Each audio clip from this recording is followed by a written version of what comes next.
They say the mountains keep secrets, that the wind sweeping through the Rockies carries whispers that men were never meant to hear. But in the winter of 1889, one secret screamed so loud it split the silence of Colorado like an axe in bone. Picture this: a mining town buried in snow, the sky bruised black with storm clouds, and a cabin on the edge of nowhere, smoke curling from its chimney like the last breath of a dying man. Inside, laughter, low, guttural, desperate. Men drinking whiskey from tin cups, chewing meat that dripped red onto cracked wooden plates. But what they didn't know was that the meat wasn't from any animal that walked on four legs. The story begins with a man named Silas Grady, a prospector, a gambler, a man who swore that the mountains spoke to him when the night was cold enough to bite through bone. They said he struck gold where no man dared dig. They said he brought strangers into his cabin, offered them shelter, warmth, a meal to fill their bellies, and then they vanished, one by one, 14 men, gone like smoke in a storm. At first, the town chalked it up to the mountains swallowing men whole, as they always had. Avalanches, wolves, the cold. Death wears many masks in Colorado. But then came the rumors. Whispers carried by miners with hollow eyes. Whispers about a stew that smelled too sweet, meat too tender, bones buried under snow that didn't belong to deer. By the time anyone dared to look for the truth, the cabin was empty, the fire cold, and on the table, a single plate, licked clean. You think this is a story about hunger? No, this is a story about power, about the moment a man looks into the abyss and decides to become the abyss. And the deeper we go, the more you'll understand. This wasn't madness. This was a covenant, a ritual older than the mountains themselves. Now listen closely, because from this point on, you're part of it. Write in the comments which city and what time you are listening to us from, so we know who is absorbing this secret. The winter of 1889 was not like the others. The miners said the mountains wore a different face that year, one carved with cruelty, its breath a white frost that froze even the strongest men in their boots. Black timber cabins hunched against the wind like old men hiding their sins. And above it all, Pike's Peak loomed, a jagged crown piercing a sky so heavy it seemed ready to crush the earth.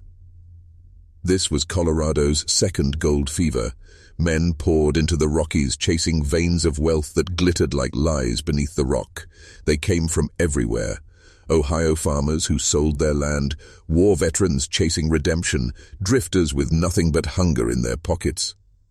They all believed the same lie, that the mountain gives without taking. But in those camps, life was cheaper than whiskey. Men froze in their sleep, their bodies stiff as iron. Others starved when the snow blocked every trail, leaving them gnawing on leather belts and prayer books. And in the midst of that desperation, there was one beacon, a cabin where the fire never died, where the smoke curled steady through every storm, where a man named Silas Grady welcomed strangers with a smile that didn't quite reach his eyes. They say Silas was different. While other men stank of sweat and fear, Silas wore his coat neat, his boots polished, his speech soft like a preacher's. He spoke about the mountain as if it were alive, as if he served it. He promised gold where no one else dared dig. He promised meat when their bellies roared like wolves. And men believed him. They always believed the man who offered warmth in the dead of winter. But the old women in town, they whispered, said Silas didn't belong to the church, said he kept books no Christian man should read, said at night, when the snow howled against the shutters, they heard chanting from the pines, and if you asked them what words they heard, they would not repeat them. Do you see it now? The stage is set, the fire is lit, the door is open, and 14 men are about to walk into a feast that will outlive them all. If you feel ready to take the next step and become part of this journey, don't forget to subscribe to the channel. Before the mountains swallowed his name, Silas Grady was just another drifter with a pickaxe and a dream.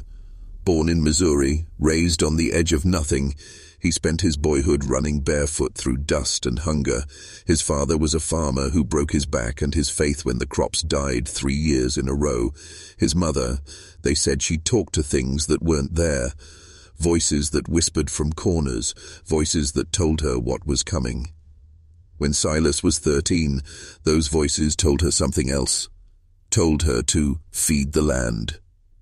That winter, when the snow came early and death came late, she slit the throat of her youngest child and laid him under the frozen wheat. And do you know what happened, boy? The thaw came early that spring. The wheat rose like an army of green. People called it a miracle, but Silas saw the truth. He left home at 17, a preacher's Bible in one hand and his mother's hunger in the other. He joined revival tents, learned the music of men's fear. He learned how easy it was to lead them when you spoke with fire and certainty. He learned how power tasted sweeter than gold. By the time the mines called him west, Silas wasn't a man anymore. He was something else, a shepherd for the lost, a collector of offerings. He didn't drink, didn't gamble, didn't fight.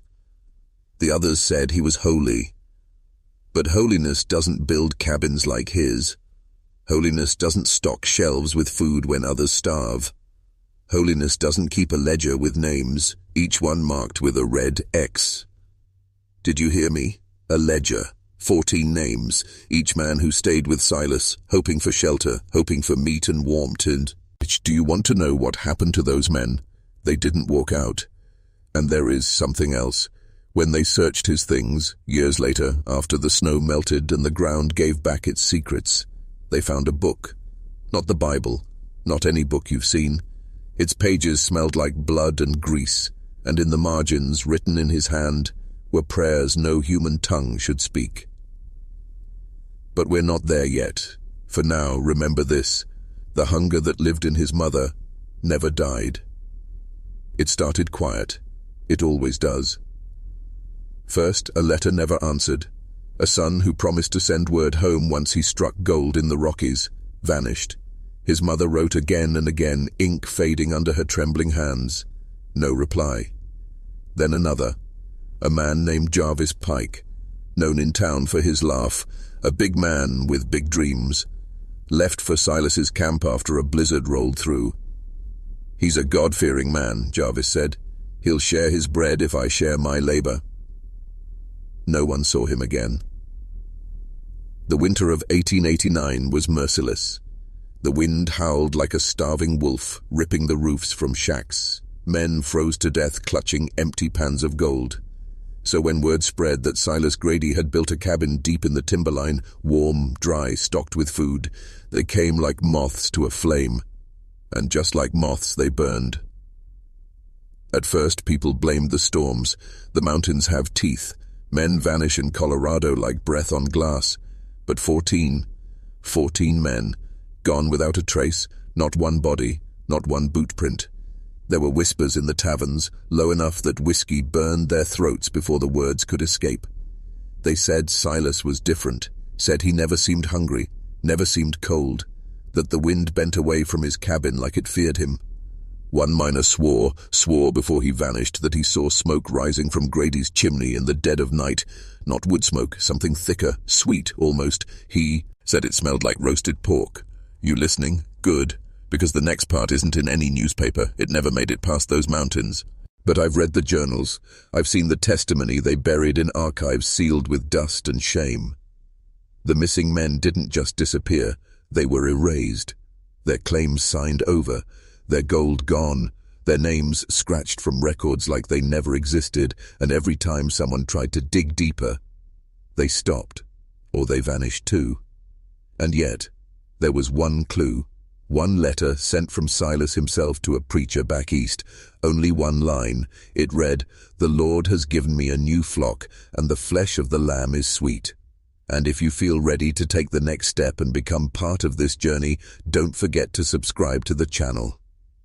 Imagine this, a single-room cabin clinging to a mountainside like a barnacle on God's teeth, logs stacked rough, smoke curling black into a sky split by stars and frost. Inside a fire crackles.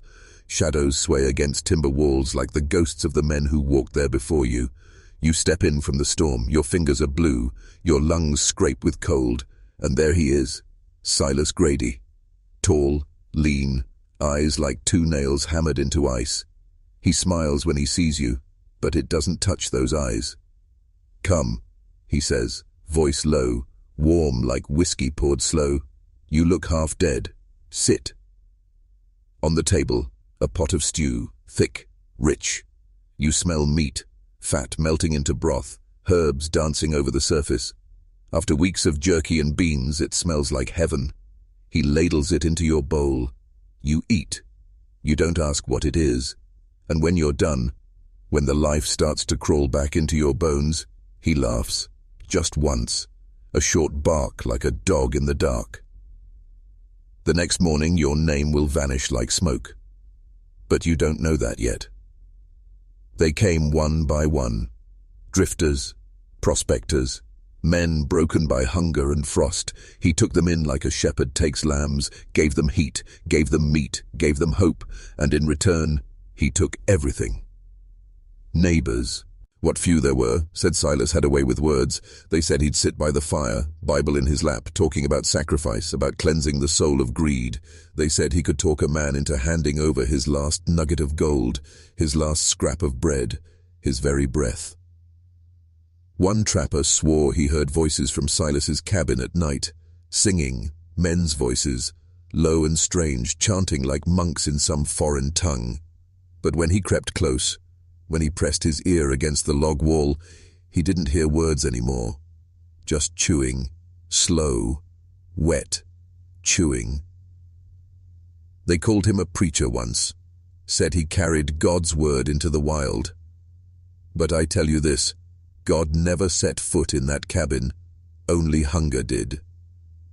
And now we dig deeper. We peel back the last layer of warmth and step into the frost-black truth of what really happened up there. The mountains keep secrets better than men. Snow falls, storms howl, wolves tear at bones until the white earth swallows the last trace of sin. But wood remembers, timber remembers the weight of every step, the sound of every scream, and the taste of every drop spilled in its cracks. Years later, after Silas was gone, after the miners vanished like mist, someone pried up those floorboards. Do you know what they found? Black stains. Thick, sunken into the grain like ink tattooed by time. Not one, not two. Dozens of them radiating from the spot where that long wooden table once stood. Blood, layered in whispers. Blood that spoke of a feast no prayer could wash clean. The man who pulled the first board said the smell hit him like a blow to the skull. Not rot, not death. Something older, sweet, almost, like meat cooked and forgotten in a locked room. He staggered outside, gasping cold air, bile burning his throat. He swore never to return. But there were others, men who craved the story more than their own sleep. They dug deeper, found teeth, not wolf teeth, not bear, human, filed smooth from chewing, some cracked, some shattered. Imagine that for a moment, a mouth grinding bone like bread crust, splinter by splinter, until the tongue bleeds. Tell me, what hunger does that? There were rumors of more. Hair stuffed into gaps in the logs to keep the wind out, buttons scattered under the stove, and in the ashes of that blackened hearth, rings, 6 of them, bent, warped by fire. What did the sheriff say? Nothing. What did the papers write? Less than nothing. They buried it under snow, under silence, under the gold fever that kept men blind. But history, it scratches, it claws. It doesn't stay buried, no matter how deep you dig the grave. And now here you are listening to me speak these things, your pulse quickening because you know, don't you? This wasn't just hunger. This wasn't just survival.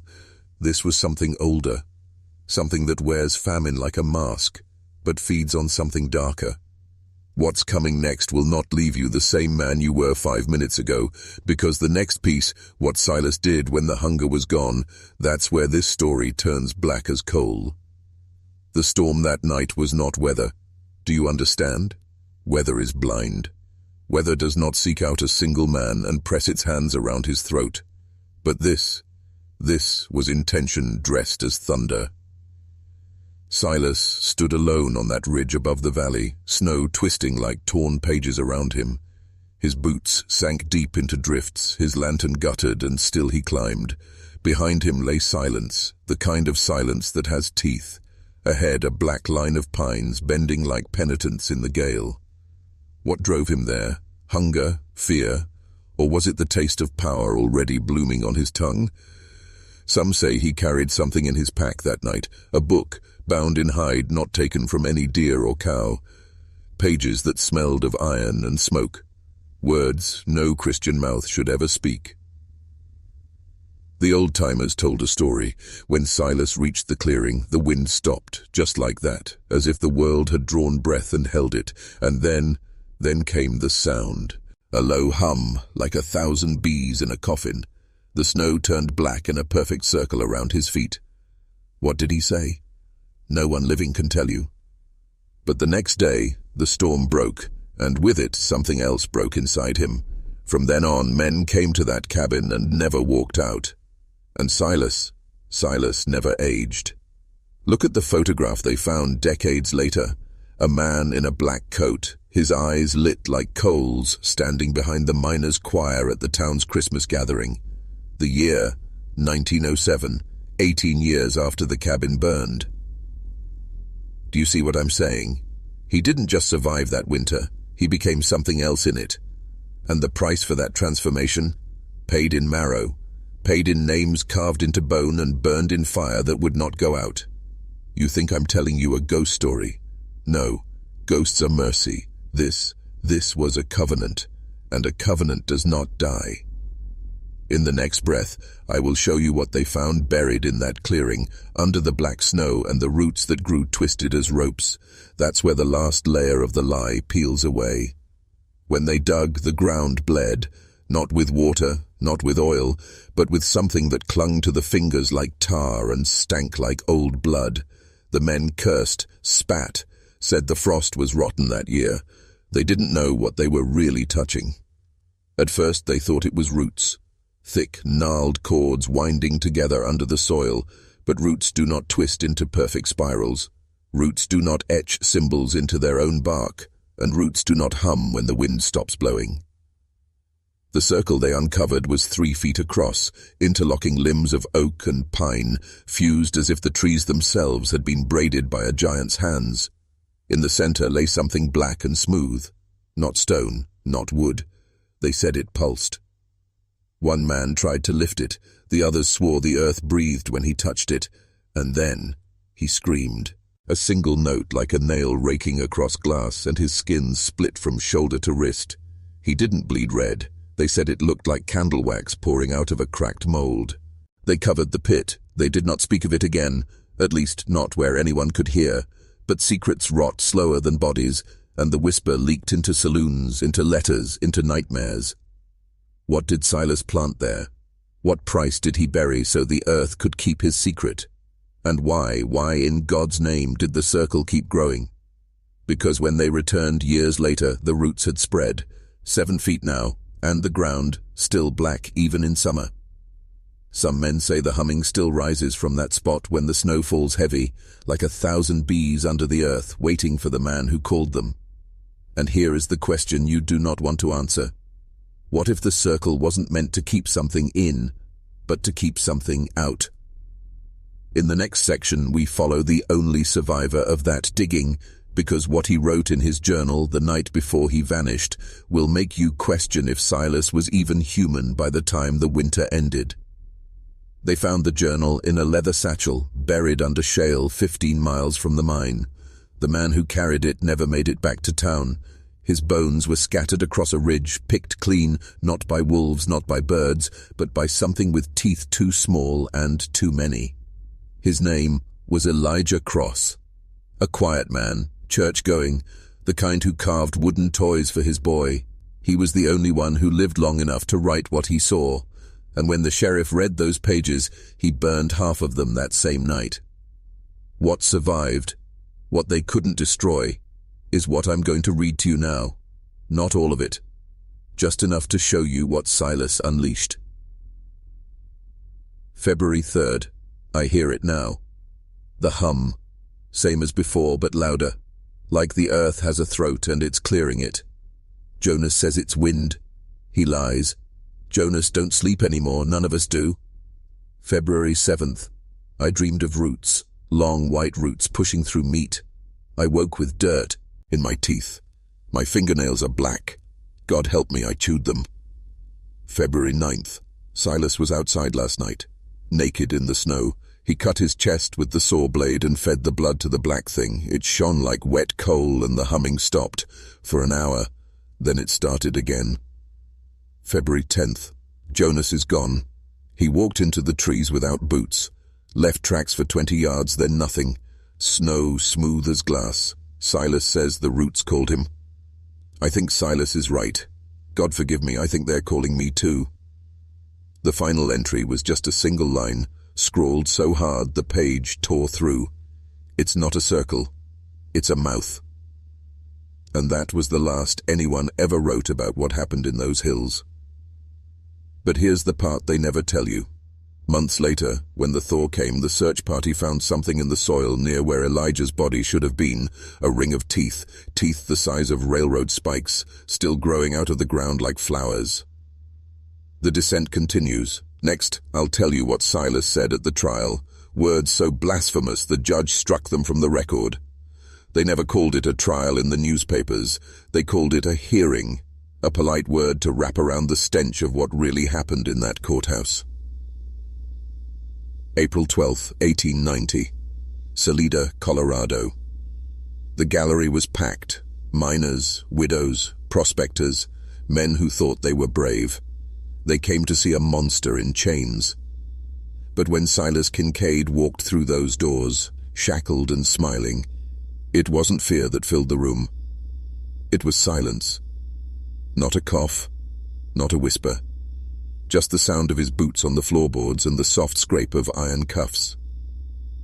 He looked like a man reborn, skin pale as wax, hair slick and black like oil on water, his eyes not blue anymore, not even human, they were the color of ash after rain.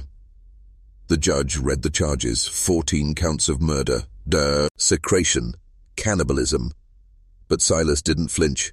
He didn't deny. He didn't even plead for mercy. When the judge asked for his defense, Silas spoke 7 words. They were meat, and so are you. Men crossed themselves. One fainted. The judge slammed his gavel until the handle split in 2. They tried to gag him, but Silas tore through leather like paper, and then he spoke again, not in English, not in any tongue the translators knew. The stenographer described it as a sound like bees inside a coffin. 3 men dropped dead that day. No wounds, no struggle, just blood pouring from their ears and noses as they collapsed. The court adjourned in chaos.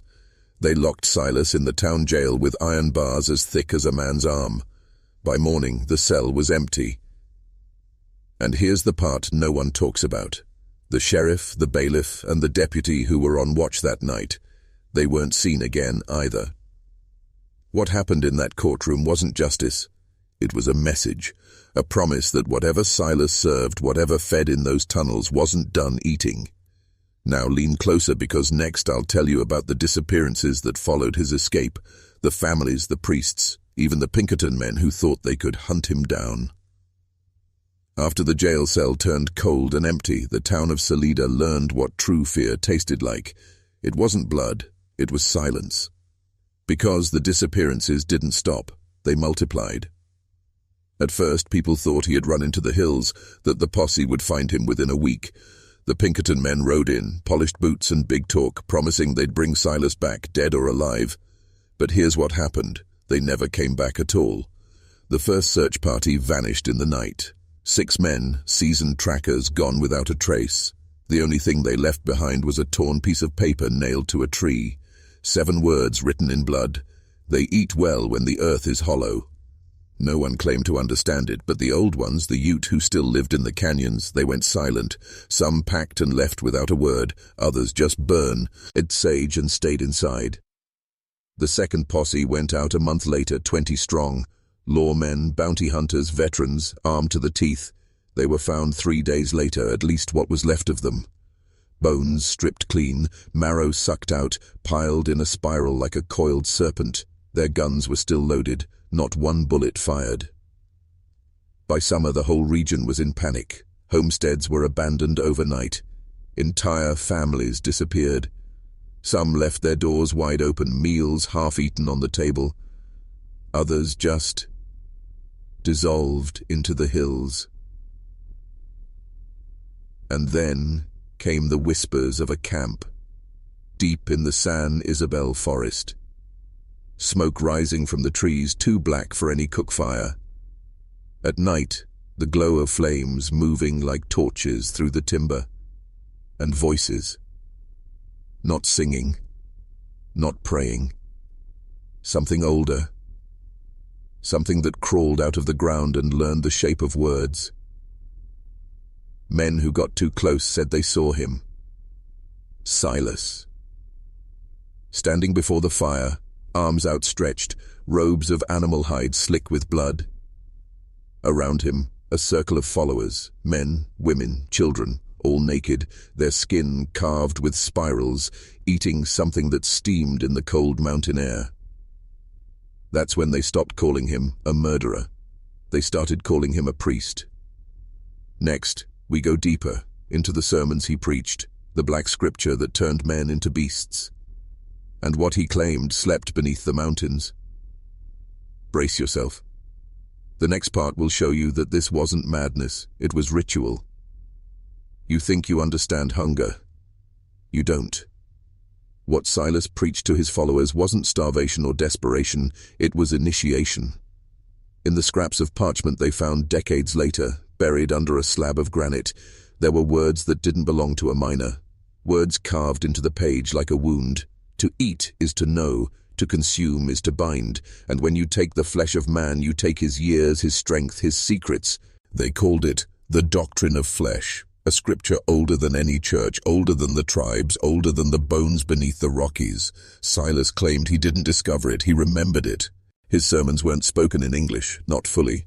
Survivors, what few there were, described sounds like growls woven into words, syllables so guttural they scraped the throat. The old language. He said it was the first tongue humanity ever spoke, when men still walked on all fours and worshipped the things that crawled beneath the earth. And his followers, they obeyed. They carved the spiral into their skin because the spiral was the mouth of the world. They ate the meat of transformation. They drank blood mixed with black soil. And with every meal, they believed they grew closer to what Silas called the root father. What was that? A god? A demon? No. Something worse. Something that didn't need worship. It needed hunger. A thing that slept under the Rockies long before the mountains had names. He told them this: if you eat enough, you will not die. Death is for cattle. We will become hollow like the earth, and through the hollow he will rise. Do you hear the weight of that? This wasn't madness. It was architecture, ritual, a blueprint for turning the human soul inside out. And the strange part? It worked. At least for some. Because when the final survivors of that camp were dragged out years later, their bodies weren't normal, their bones were wrong, their teeth were serrated, and they didn't die easy. The deeper we go, the more it stops feeling like history and starts feeling like prophecy. By the spring of 1891, the whispers had reached the State House. Disappearances too numerous to ignore. Hunters gone. Travelers lost. Horses returning without riders. And then the letter. A single, trembling letter smuggled out of the hills by a man missing half his face, burned black, and speaking nonsense about the feast. The governor sent word to Washington. The government didn't send sheriffs this time. They sent the army, 24 men from the 7th Infantry under Captain L. Elijah Ward, experienced, hardened, trained killers, armed with rifles, bayonets, and Gatling guns. They marched toward Devil's Hollow in a straight line, like men who believed they commanded the earth. But the earth wasn't theirs anymore. At first, everything was quiet. Too quiet. No wind, no birds, not even the scurry of rats in the underbrush. Then they found the cabin, or what was left of it. The logs blackened, like the wood had been burned from the inside out, and nailed to what remained of the doorframe was a jawbone, not animal, human, with teeth sharpened to points. The men laughed at first. Soldiers always do when they're nervous. But the laughter died when they found the symbols, the spirals carved into every tree in a 5-mile radius, each one dripping with sap the color of blood. Night fell fast in those mountains, too fast, and when it did, the forest woke up. The reports, the few fragments that survived, speak of sounds. Not gunfire, not screams, something worse. Chanting. Dozens of voices, low and rhythmic, circling them from the trees. Then came the drums, not real drums, bones against hollow logs, a language of percussion older than time. The first attack came without warning, not from the front, from above. Men torn from the ranks like rag dolls, dragged screaming into the black canopy, rifles fired, Gatling barrels spun, bullets ripped through the trees, nothing stopped them, not one kill confirmed. By dawn, all that remained was blood, shredded uniforms and tracks in the mud, tracks that looked human, but weren't. The army sealed the report, declared the men lost in a landslide, lies for the papers. But the families knew. They buried empty coffins, and somewhere out there, something buried full ones. The army doesn't lose, at least not on paper. When 24 trained soldiers vanish without leaving so much as a spent casing, the brass doesn't call it defeat. They call it classified. Within a week, new men marched into the mountains, not to fight, but to erase. Their mission was simple: burn everything, salt the earth, and silence every tongue that dared to wag. They brought barrels of kerosene, iron spades, and a wagon stacked with crates marked only with black symbols the locals swore were older than English. They started with the cabin ruins, torched them to the ground until the smoke blotted out the sun. Then they dug deep pits where the forest had pulsed with spirals and filled them with fire. For days, smoke rolled down the slopes like black serpents. The rivers ran oily, the trout floated belly up. But there was something they couldn't burn. The symbols came back. Every tree they scorched, every log they split. By morning, new spirals carved themselves into the bark, wet and glistening like fresh wounds. And then came the sickness. The erasers, strong men, hard men, began coughing. At first it was black phlegm. Then teeth fell out. Then the eyes. Not torn from the skull, grown shut from inside. Flesh sealing over the sockets like the forest was reclaiming its debt. Of the 60 men sent to cleanse Devil's Hollow, only 6 stumbled back into town. Filthy, hollow-eyed, muttering about the circle that has no end. They were taken to the infirmary under guard. None lived past the week. Their bodies decomposed at a speed no doctor could explain, worms crawling from their skin before the blood had cooled. The government buried the files under a project name no one dares speak today. The official statement: wildcat attack during a snowstorm. The truth: those who saw the spirals burned them into their bones. But the locals knew better. They locked their doors, they nailed crosses above their beds, and they whispered one phrase to every child before sleep: never walk the hollow when the moon is full, or you'll join the feast. You've seen men eat with hunger. You've seen them devour bread and meat after a day of labor, but you have not seen what I have seen. You have not seen a man chew while his eyes roll white with ecstasy, while his lips tremble not from fear but from something closer to worship. The 6 survivors, those who crawled back from the hollow, did not starve out there. No, they were fed on something that bound them to that cursed place like roots to the earth. Their stomachs were full, too full. When the doctors cut them open, what they found was not beef, not venison, not anything a man was meant to taste. Flesh, yes. Meat, red and stringy, yes. But twisted in the gut like something that had grown there, pulsing even after death. The autopsy notes were buried, but a copy survived, smuggled out by a medic who couldn't stomach silence. He wrote, "Muscle fibers show irregular growth, spiral formations through the tissue. Organ texture consistent with human origin." Do you understand what that means? They didn't just eat flesh. They ate the spiral itself, its signature carved into every bite. Whatever fed them, fed on them. A perfect loop, a feast that never ended. And those who ate never stopped craving. The 6 survivors begged for raw meat in the infirmary, begged to be left alone with the orderlies. One nurse said she found Private Keller licking his own forearm like a starving dog. The medic who leaked the file disappeared 2 months later. His neighbors heard sounds from his house, soft tearing, wet chewing. But when the sheriff broke down the door, all he found was a trail of bloody spirals carved into the floorboards, and nothing else. No man, no bones, no voice to warn us. This was no crime of hunger.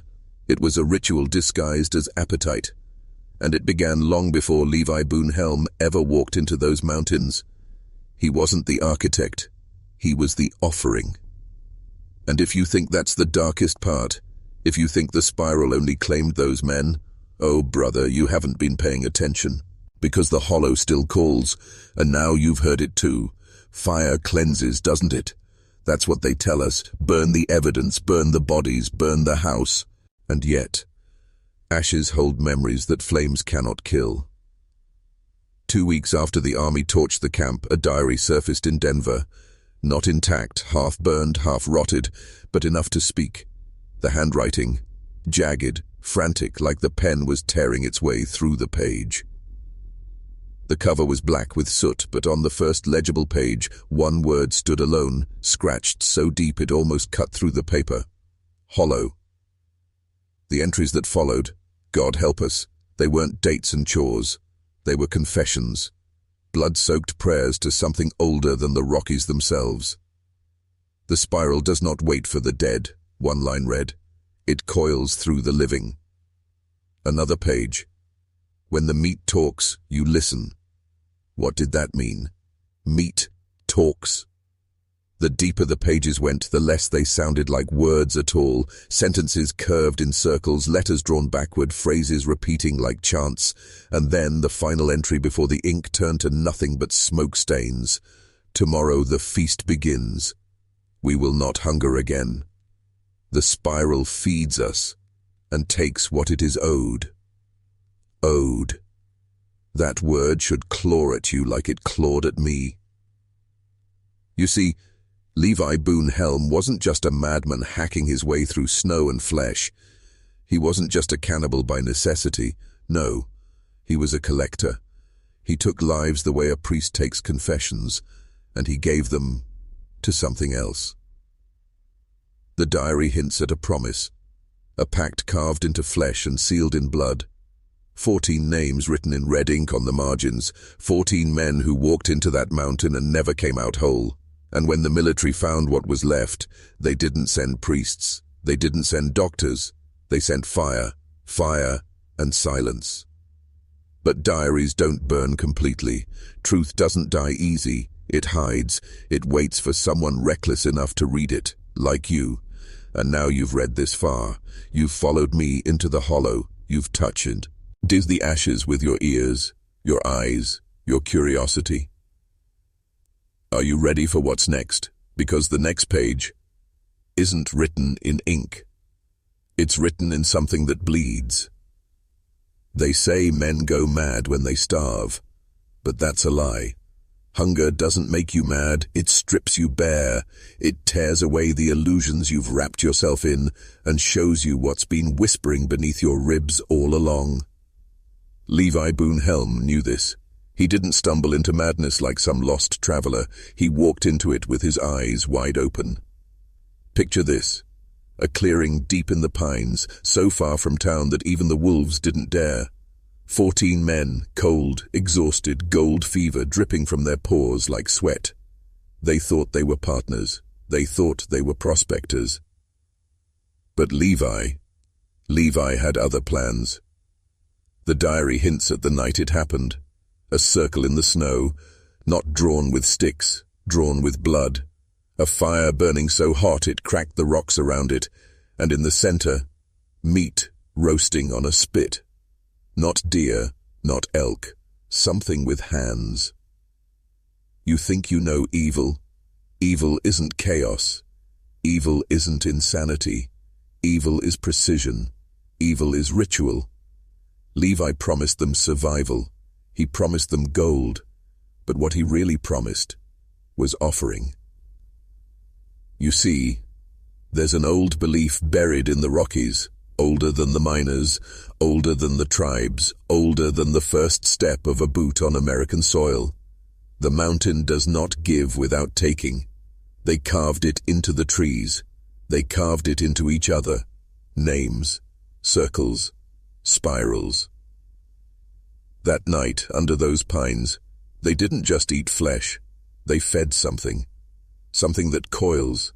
Something that whispers when you're weakest. They believed the spiral would keep them alive, that it would lead them to veins of gold thick as rivers. But here's the truth. No one tells you about bargains. The debt always comes due. Those 14 names, they didn't vanish because of snow. They didn't vanish because of wolves. They vanished because Levi Boone Helm fed them to the hunger beneath the mountain. And then he walked away, wearing its blessing like a crown. This wasn't survival. It was initiation. And if you think this story ends in the woods, you're wrong. The spiral didn't die in that circle. It moved, it learned, it grew. And it's still here. They didn't come looking for murder. They came looking for men. 14 names, 14 families writing letters, begging sheriffs to send riders into the mountains. Men with wives, sons, mothers. Men who had vanished without leaving even a boot print behind. The posse rode out in the dead of winter, horses straining against drifts taller than men. Their breath fogged in the freezing air, but still they pressed on, because men don't just disappear, not without a trace. But when they found Levi Boone Helm, he wasn't starving, he wasn't broken, he wasn't crawling for salvation like a lost miner should be. He was sitting by a fire and smiling. The snow was red around him, thick, heavy, not splattered, painted. The men who saw it said the ground looked like it had been washed in blood and frozen over. There were bones scattered in patterns, not like wolves had chewed them, but placed, arranged, spirals burned into the earth beneath the ashes. They asked him where the others were. He laughed, said they'd gone ahead, said they'd reached the mountain's heart. When they searched his camp, they found strips of meat drying by the flames. Not deer, not elk, men's meat. And something worse, a small book wrapped in oilskin, pages smeared with black pitch and words that weren't English, weren't French, weren't anything a sane man should write. That book vanished before it reached the courtroom. The sheriff claimed he burned it. But old records, hidden in a county vault, say the handwriting was shifting, like the letters weren't fixed, like the ink moved when you weren't looking. What happened next? They chained Levi, hauled him back through the snow like a trophy of justice. The papers called he a cannibal, a killer. The trial was quick, too quick, because the townsfolk didn't want the truth to breathe. The truth wasn't just that he ate men. The truth was what he whispered before the noose broke his neck. The mountain gave me gold. The spiral gave me life, and it will come for you all. The men laughed then, but when the executioner cleaned the gallows, he found something carved into the beam. A spiral. They told you it was just a hanging, a murderer punished, justice done. But the sheriff's logbook, yes, the real one, the one they kept locked in a box of rusted iron, says otherwise. It speaks of strange noises in the night before the execution. Guards reported scratching inside the walls of the cell, but when they tore into the plaster, nothing was there. Nothing but a wet smell like rotting pine and iron. Levi didn't beg, he didn't pray. The log says he smiled every time the guard spoke his name. Smiled like he knew something they didn't. On the last night, the deputy swore Levi whispered to something in the corner, not someone. Something. The official report says he died quick when the rope snapped his spine. But the hidden entry, the one with the ink stained deep into the paper, says he didn't choke. He didn't even struggle. He hung there and grinned. And then, his lips moved. After the neck broke. The doctor on duty refused to sign the death report for 3 days. When they pressed him, he broke down, shaking like a man staring into hell. He said Levi's blood wasn't normal. Thick, black, clotted, but warm. Warm hours after death. And that wasn't all. They buried him outside the town limits. No coffin, no marker. But the sheriff ordered 4 men to stand guard over the grave for 7 nights straight. No record explains why, except one. A single page from a deputy's diary, ripped out and tucked inside an old Bible found in an estate sale in 1974. It says, "The earth moved. On the 4th night the soil swelled like a lung. We ran. God forgive us, we ran." That page never made it into evidence. It vanished into private hands. And so did the other notes. But what about the families of the missing men? Did they ever learn what happened? No. The papers printed a name, Levi Boone Helm, and buried the truth under ink and lies. And the real question isn't what Levi did, it's what Levi found in those mountains. Because old miners in Gunnison still tell the same whisper, the spiral doesn't die, it only waits. You think it was just hunger? You think Levi was a beast driven by emptiness in his gut? No. The spiral, that's what the old ones called it. Before maps, before flags, before law. A symbol carved into rock long before the white man came west. You can still see it in a cave 20 miles outside Gunnison if you know where to look, etched into black stone like the earth itself bled secrets into it. Levi didn't just wander. He was drawn. His journals, what survived the fires, are filled with circles and curves, spirals upon spirals, tighter and tighter, like an obsession he couldn't shake. He wrote that the mountains hummed at night, that the snow wasn't quiet, it whispered, words no man should hear. And then there's the dig. It wasn't just prospecting. The hole they found near his last camp wasn't for gold. It was perfectly round, 20 feet wide, lined with stacked stones like an altar. They said it looked ancient, older than any mine, older than any church. The sheriff's report says Levi spent weeks there alone, no visitors, no letters. But when they searched the site, they found bones. Not all human. Some were split open, hollowed, scraped clean, and then, deeper, marks in the rock. Not picks, not tools. Symbols. The spiral. Ask yourself, why would a starving man take time to carve patterns into stone? Why waste strength making shapes when you're freezing, bleeding, and hunted? Unless the shapes weren't for him. Unless they were a signal. Neighbors said Levi talked to the dark. That when the moon rose over the ridge, he'd sit cross-legged and whisper. One old trapper claimed he heard 2 voices, one low and human, and one that echoed, like something deep beneath the ground was answering. And here's the part they never put in the papers. The day after Levi was hanged, the sheriff ordered the cave sealed with dynamite. No trial evidence mentioned a cave, no map marks it. But the explosion shook Gunnison like a quake. Why would they bury rock if all it held was dirt? Because the spiral doesn't die. And Levi wasn't the last to find it. Power always buys silence. And in 1889, Gunnison was crawling with men whose names you'll never read in history books. But their money still shapes America today.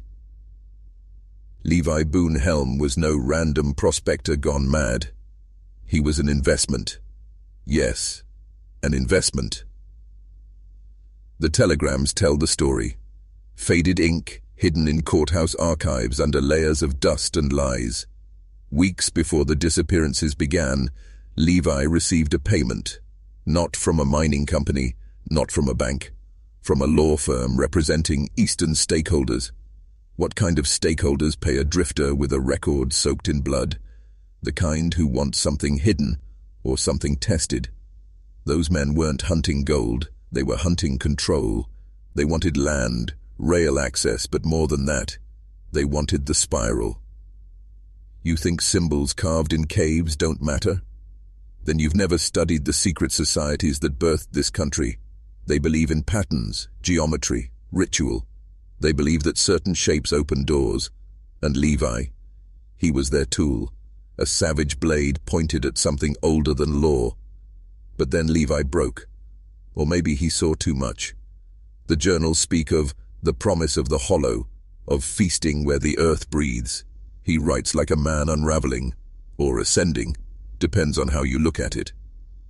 When the killing started, those men didn't panic.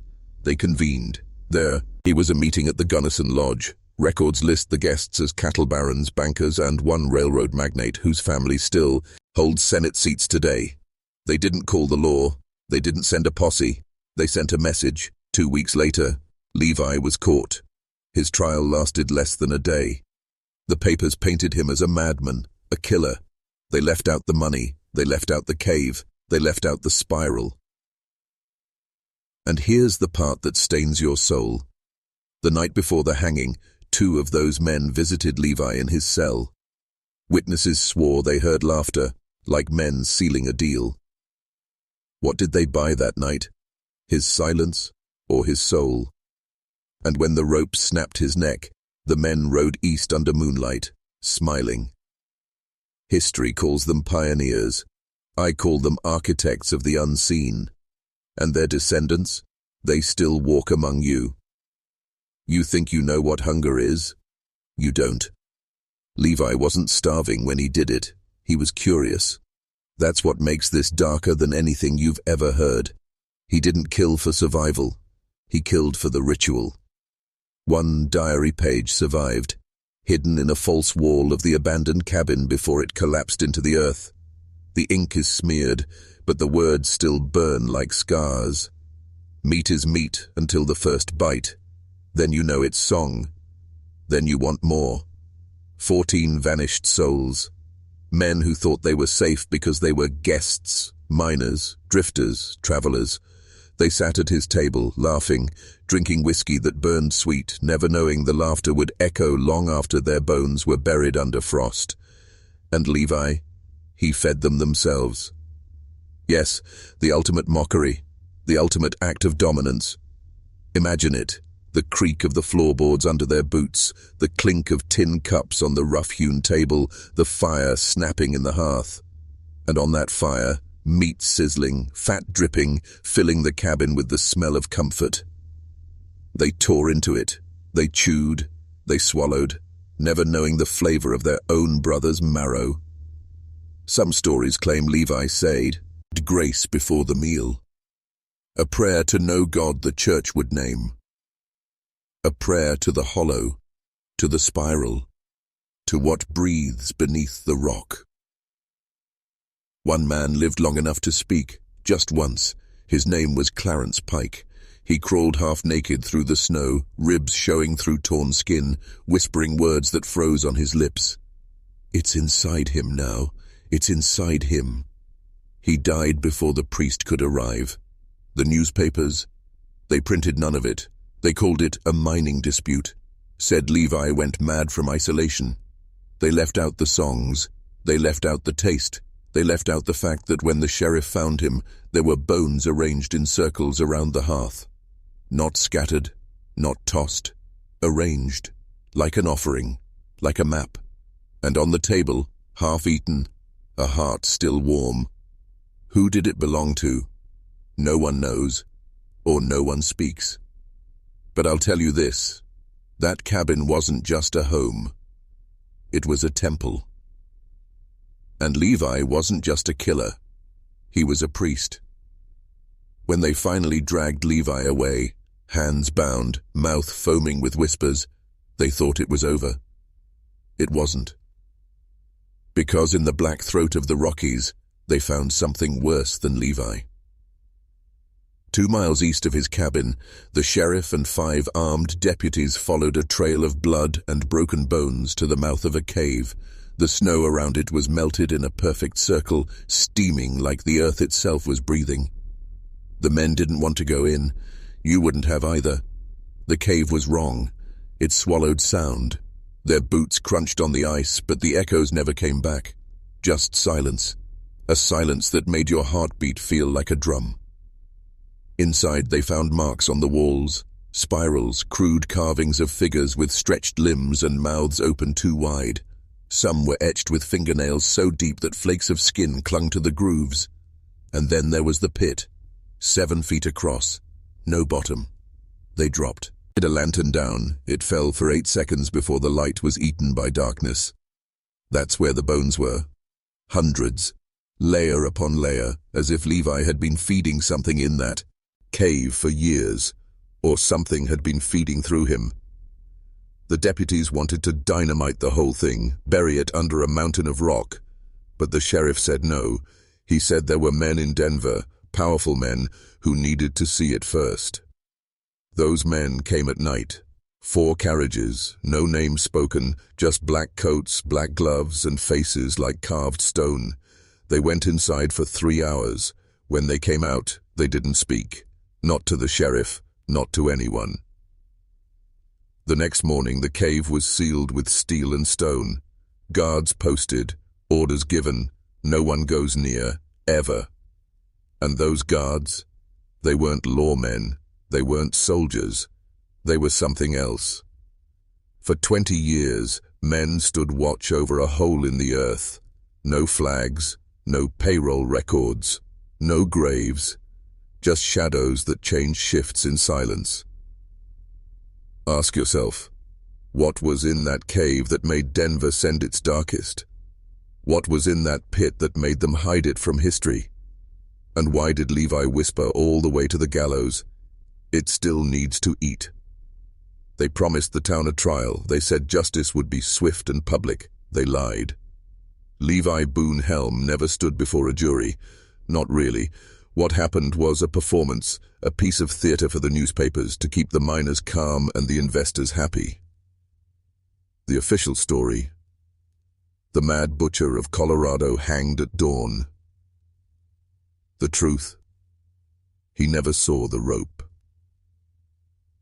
After his arrest, they moved him to a holding cell in Denver, a fortress of stone and iron. The guards who watched him weren't deputies. They were men with blank stares and no names, the same kind that had sealed the cave. Reporters tried to visit. Priests tried to bless him. They were all turned away. The only people who entered that cell were dressed in black, carrying leather cases that clicked like bone when they set them down. One night, 3 days before the scheduled hanging, Levi vanished. The warden Sill aimed he was transferred for security reasons. Witnesses said they saw him carried out in chains, gagged, strapped to a stretcher. His eyes were open, too open, like he was seeing something crawling along the ceiling that no one else could see. And here's the part that haunts me. A janitor, an old man with nothing to lose, swore he heard Levi speak as they dragged him down the hall. Just one line, clear as glass. "It knows your name now." They told the press the hanging happened at dawn. They staged a coffin. They buried an empty box. The Denver Post printed the headline, and the town went back to digging gold, never knowing what was buried under their feet, or what was carried out of that cell. Where did Levi go? Some say he was taken to a sanitarium, locked in a room with no windows. Others believe he was shipped east, to men with more power than any governor or judge. Men who studied him, not for what he did, but for what used him. And you're wondering if that's true. Ask yourself, why do the archives from 1889 have a page torn out where Levi's name should be? Why is there no death certificate? Why does no one know where the body went? Because there was no body. And the thing inside him, whatever it was, needed to live. They call it the Year of Forgetting. 1890. The newspapers turned their ink away from Levi's name, and those who dared to speak of him simply stopped. Not because they forgot, but because they were made to forget. This wasn't just a local cover-up, this was bigger. Denver's elite, the mine owners, the railroad barons, they all signed something they called the Silence Pact. It wasn't written on paper, it wasn't notarized, it was sealed with blood, with secrets whispered in smoke-filled rooms. What was the promise? Simple. Erase the name. Erase the story. Pretend it never happened. Every photograph of Levi Boone Helm disappeared from archives within a year. Every court document shredded. The few that survived are marked with an odd black stain, like ink mixed with oil, that bleeds through the pages even now. The pact had teeth. Witnesses who spoke? They were found floating in the Platte River with their mouths sewn shut. Historians who questioned the gaps in the mining records. Fires broke out in their libraries, reducing entire shelves of frontier history to ash. And the most disturbing detail, priests from 3 different denominations were called to Denver in secret. Men trained in exorcisms, men who whispered Latin over water and salt. They weren't brought to pray for Levi's soul. No. They were there to seal something in. Something alive. Here's the question that should chill you. What was so terrifying that priests, politicians, and tycoons all agreed to destroy history itself? One fragment of testimony survived. A sheriff's deputy, on his deathbed in 1922, told his grandson what he saw the night Levi was taken. It didn't want the rope. It wanted out. It whispered through him. It looked at me like my skin was paper, and it could read every word. What did the pact protect? The gold industry? Public order? Or humanity itself? Because if Levi was the host and the host was removed, where did the guest go? If you think this story ended in 1890, you're dead wrong. The pact didn't bury a man. It buried a thing. And like all things buried, it waits. After the pact, there should have been silence. But silence never lasts. Someone always talks. Someone always writes. In the summer of 1891, a fire consumed the Denver Post archives. They called it an accident. Bad wiring, an oil lamp tipped over. But the flames spread too quickly, too deliberately. The fire didn't just take newspapers. It devoured letters. Letters written by Levi himself. You see, during his trial, if you can even call it a trial, Levi wrote to someone. Not a family member, not a lawyer, someone else, someone he called the benefactor. What was in those letters? Fragments remain, charred, brittle, hidden in a collection that surfaced in an estate auction in 1978. I've seen the scans. They're not supposed to exist, but they do. And this is what one of them said. The taste grows stronger, the voice louder. The gold you promised, buried in their bones, it shines brighter in the dark. What does that mean? Buried in their bones? Was he just insane? Or was he writing about something real? Another fragment, even worse. When the work is done, I will return to the gate, the one under the stone. You will know me by the sound. 3 knocks. 3 knocks. Remember that, because it appears again. In police reports from 1912, in letters from miners who disappeared near Independence Pass in 1936.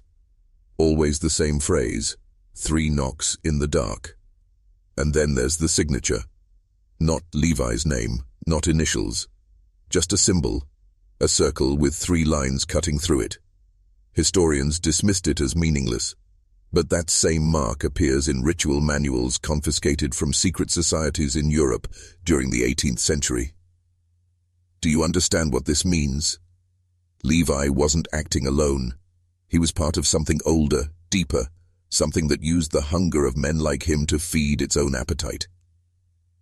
And here's the worst part. Those letters, they didn't burn them all. Some survived, and they're not in a museum, they're in private hands, which means someone still believes in what Levi started. And maybe, just maybe, they're still feeding it. You've heard whispers of the gate, you've seen the symbol in your mind, but what if I told you, it isn't just a metaphor, Independence Pass, a place you can still visit today. Thousands of tourists drive over it every summer, taking photos of mountains, never knowing what sleeps beneath them. They smile for cameras, standing over a grave older than their bloodlines. Because under that pass, beneath a slab of granite carved long before Colorado had a name, here is something. Levi called it the gate. In those burned letters he said, "When the work is done, I will return to the gate." The gate is not a door you open with hands. It's a seal, a threshold, and it's guarded by what you feed it. Here's what I mean. After Levi disappeared, yes, disappeared because the official records about his execution are false, the sheriff who testified against him drowned in his own well. His throat was torn out and there were teeth marks on the bone. They said, wolves, but wolves don't leave burns on the flesh. And there's this. The day after the sheriff's death, a new stone appeared near the riverbank, too heavy for men to move without machines, and carved into it was the same mark from Levi's letters, the circle with 3 cuts. Locals called it the Stone of Silence. Some said if you touched it, you'd hear knocking from inside. 3 knocks. Always 3. Why does this matter? Because every decade since Levi's time, someone vanishes in that valley.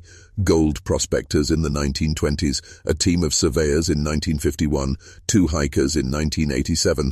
No bodies, just gear scattered like bones and the smell of something burned. And one more thing. In 2014, a drone photographer captured something in that valley. A stone, massive, cracked, like something struggling to push out. And on its surface, that same symbol, not carved this time, glowing. What's under that stone? Why did Levi write about it? Why did he feed his guests their own kind? Because the gate isn't just a secret, it's a hunger that requires flesh, fear, and obedience. And it's still there, waiting for the next Levi. They said he was hanged. That's the story you were taught. The papers printed it, the priests blessed it, but lies have a way of rotting in the dark until they stink. So let me tell you the truth. On August the 12th, 1889, the courthouse in Aspen was filled with silence. The rope was prepared, the witnesses signed their names, but when they brought Levi out, something was wrong. He was smiling, not a nervous grin, not a man pretending to be brave, a smile like a wolf who knows the trap was never meant for him. They asked if he had any last words. He nodded, leaned forward and whispered something so soft no one could hear. But the executioner, he stepped back, pale as death. His hands shook. He didn't pull the lever. Someone else had to. The trapdoor opened. The rope snapped tight. And Levi didn't hang. He didn't kick. He didn't choke. He stood there, hanging in midair, smiling, eyes open, staring at the sheriff. And then the lights went out. Every single lamp in the room exploded in unison. People screamed in the dark. And when they lit the candles, the rope was swinging. Empty. No body, no blood, just the smell of smoke. And carved into the wood beneath the gallows, the circle and the 3 cuts. The sheriff swore he saw something move through the wall, like the shadow of a man crawling into the earth. The official story? They said it was a clerical mistake, that Levi's body was buried in an unmarked grave. Convenient, isn't it? But listen to this. Months later, a rancher outside Gunnison found a cave. Inside, bones.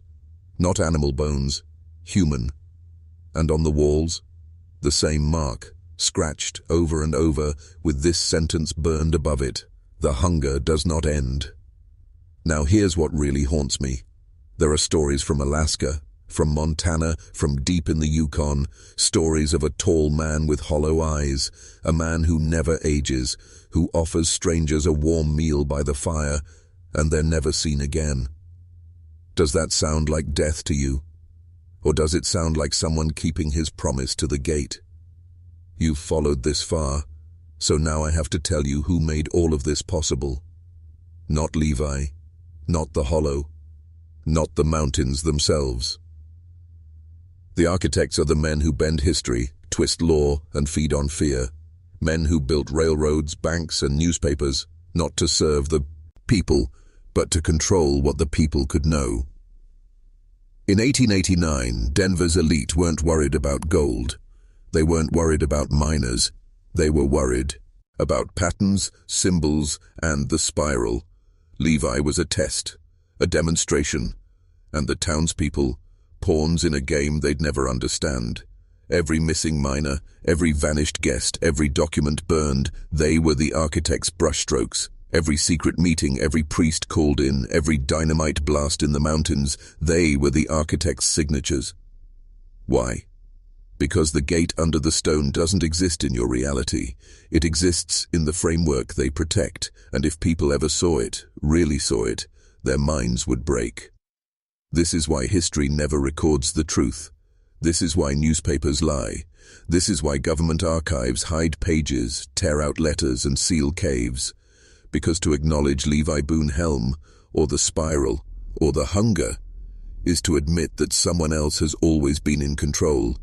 And it's not just Denver, it's the East Coast, Europe, even now. Think the power you see is real.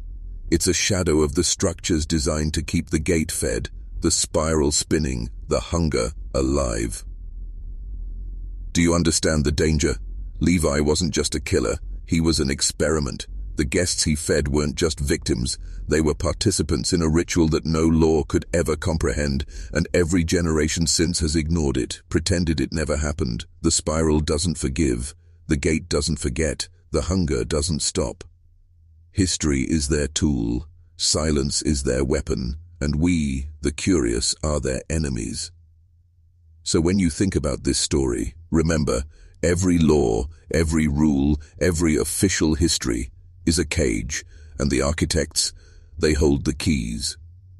Now we arrive at the edge, the place where most people turn back, afraid of the knowledge they can never unlearn. But you are still here, and that is why you must listen carefully. Levi Boone Helm was not a man, not entirely.